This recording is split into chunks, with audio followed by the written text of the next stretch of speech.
மயம் தேவம் நிர்மலஸ்படிகாகதம் ஆதாரம் சர்வ வித்யானாம் ஸ்ரீ லக்ஷ்மி அயகிரிவா உபாஸ்மகே. வாஸ்து நம்ம எல்லாமே பார்த்து கட்டுறாங்க. நிறைய பேர் ஓரளவுக்கு கட்டுறாங்க, ஓரளவுக்கு அவங்களுக்கு சில சமயத்தில் கிடைக்கிது, சில சமயத்தில் கரெக்டாக கிடைக்கல. எப்படி போட்டாலும் வாஸ்துவில் ஒரு பக்கம் போட்டிங்கன்னா இன்னொரு பக்கம் இடிக்கும், அந்த பிரச்சனைகள் இருக்க தான் செய்யும். ஸோ அந்த வாஸ்துக்கு என்ன பரிகாரங்கள் பண்ணுறது?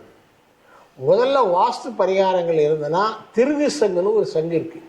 அந்த திருகு சங்கு வாசலில் 2 பக்கமும் மேலே கட்டி விடணும்.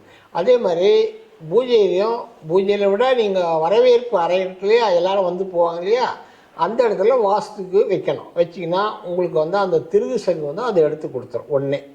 அதாவது இது வலம்புரி சங்கு வச்சு பூஜை பண்ணிங்கன்னா உங்கள் குடும்பத்தில் உங்கள் வீட்டில் எப்பேற்பட்ட வாஸ்து ப்ராப்ளம் இருந்தாலும் அந்த வாஸ்து பிரச்சனையை கிளியர் பண்ணும்.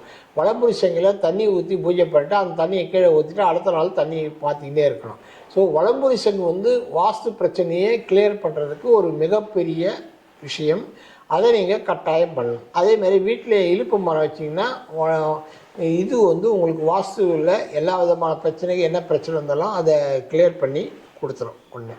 ஸோ எதிர் வீட்டில் பக்கத்து வீட்டில் இருக்காங்க, நிறைய பேர் பிரச்சனை வருது அப்படின்னு சொன்னீங்கன்னா வீட்டுக்குள்ள வாசலில் 2 பக்கமும் ஒரு கூண்டு விளக்கிருக்கலையே, ஒரு கண்ணாடி குண்டு மாதிரி ஒன்று இருக்கும், அது உள்ளே விளக்கி வைக்கிற மாதிரி அதை வச்சு டெய்லி நீங்கள் தீபம் ஏற்றி வந்தீங்கன்னா உங்களுடைய ரிலேட்டிவ்ஸு உங்களோட சுற்றி இருக்கிறவங்க எல்லாம் உங்ககிட்ட அஃபெக்ஷனாக இருப்பாங்க. அப்படி வைக்கலைன்னா உங்கள் அகைன்ஸ்டாக மாறிடுவாங்க. ஸோ இது ரொம்ப பெரிய விஷயம் வாஸ்துவில் இது கட்டாயம் நீங்கள் பண்ணி தான் ஆகணும். இது ஃப்ளாட்ஸ்லேயும் பண்ணலாம். ஃப்ளாட்ஸில் பண்ணாலும் உங்களுக்கு நல்லா எஃபெக்ட் இருக்கும். ஸோ சில பேர் எதிர் வீட்டில் சூரியனுடைய நட்சத்திரத்தில் வந்திருப்பாங்க, லக்னத்தில் சூரியன் இருக்கும், இல்லை வேறு மாதிரி இருப்போம். அவங்களுடைய கண் திருஷ்டி நேரடியாக அவங்களுக்கு பார்த்துட்டே இருப்போம். ஸோ அதுக்கு என்ன பண்ணணும், பிள்ளையார் சிலை வைப்பாங்க. அதுக்கு அதே மாதிரி வாஸ்துக்கில் தெருக்குத்து அது வந்தாலும் ஒரு பிள்ளையார் சிலை வச்சு அந்த பிள்ளையாருக்கு ரெகுலராக நீங்கள் பூஜை பண்ணிங்கன்னா அந்த பிரச்சனைகள் அது கிளியர் ஆகிடும். ஸோ இந்த மாதிரி வாஸ்துக்களில் எவ்வளோ விஷயங்கள் இருக்குது, இதையெல்லாம் ஃபாலோ பண்ணி இதை பண்ணிங்கன்னா உங்களுக்கு என்டையராக இருக்கும். அதே மாதிரி உப்பு தண்ணி போட்டு க்ளீன் பண்ணிங்கன்னா டெய்லி பண்ண தேவையில்லை, வாரத்தில் 1 நாள் 2 நாள் ஞாயிற்றுக்கிழமை உப்பு தண்ணி போட்டு தரையை க்ளீன் பண்ணக்கூடாது. அது சூரிய பகவானுக்கு கோபத்தை உண்டாக்கும். மற்ற நாள் நீங்கள் உப்பு தண்ணி போட்டு வாஸ்து க்ளீன் பண்ணிங்கன்னா அந்த வாஸ்து பிரச்சனைகள் என்டையராக சொல்லணும். இன்னொரு விஷயம், வாஸ்து பிரச்சனைகள்லேருந்து அதை கிளியர் பண்ண முடியலைன்னா தூபம் போட்டு காமிக்கணும். சாம்பிராணி தூபம், மருதாணி பூ கிடையாது, மருதாணி இலை, அப்புறம் வெண்குங்குளியம்னு ஒன்று இருக்குது, அது வலம்புரிக்காய், கோஷ்டம், அதை போடணும். வெண்கடுக்கு போடக்கூடாது. வீட்டில் வெண்கடுக்கு கெட்டதை வெளியே எடுக்கிறதுல மட்டும் இல்லை, நல்லதையும் வெளியே தூக்கிடுன்னு சொல்லுவாங்க. அதாவது ஜென்ரலாக வீட்டுக்கு வெளியே போடலாம், வீட்டுக்கு உள்ளே போடக்கூடாது வெண்கடுக்கு. அது பண்ணிங்கன்னா அந்த வாஸ்து என்டையராக கிளியர் ஆகும். அப்படியும் முடியல, எனக்கு எதுவுமே சரி பண்ணலைன்னா நீங்கள் வாசக்காலே அந்த 4 முளையில் ஒரு கலசம் புதைக்கணும்.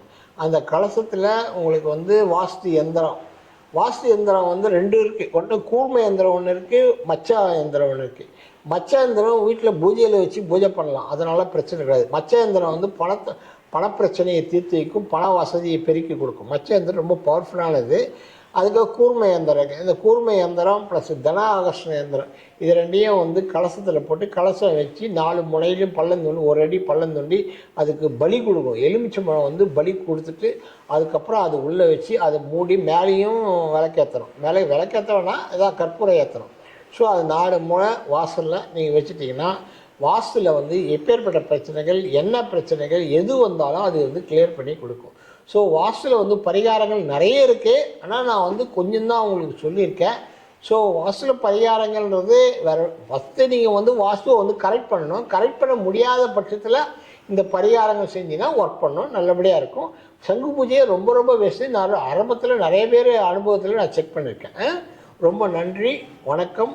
அகம் பிரம்மாஸ்மி.